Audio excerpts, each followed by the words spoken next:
One of the things I can do because I'm autistic, it's an ability rather than a disability, is I've got a very, very vivid imagination. Like, let me explain it to you a bit. It's like I'm walking into roads most of the time. There's the real world, the world that we all share, and there's the world in my mind. And the world in my mind is often so much more real than the real world. Like, it's very easy for me to let my mind loose because I don't try and fit myself into a tiny little box. That's one of the best things about being autistic. You don't have the urge to do that. You find what you want to do, you find a way to do it, and you get on with it.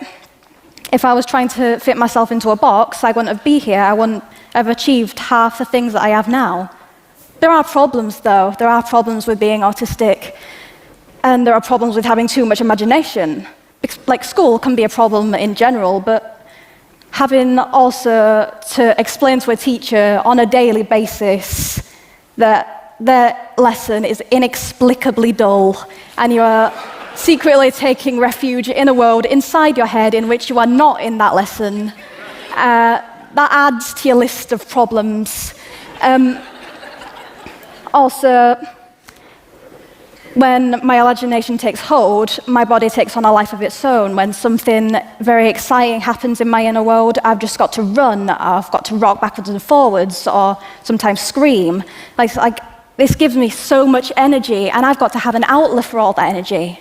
But I've done that ever since I was a child, ever since I was a tiny little girl, and my parents thought it was cute, so they didn't bring it up. But when I got into school, they didn't really agree that it was cute.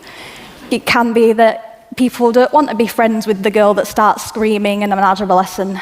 And this doesn't normally happen in this day and age, but it can be that people don't want to be friends with the autistic girl.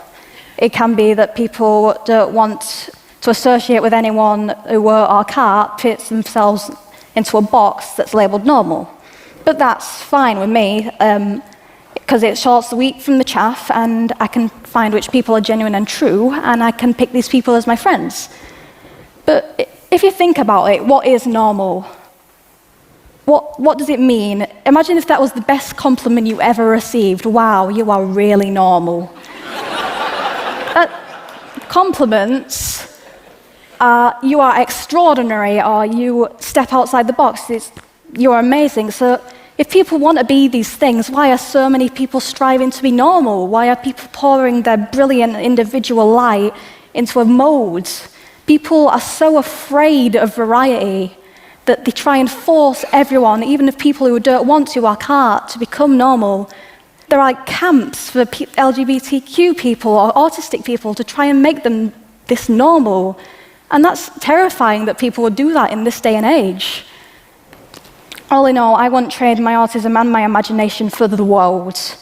Because I am autistic, I've presented documentaries for the BBC, I'm in the midst of writing a book, I'm doing this is fantastic.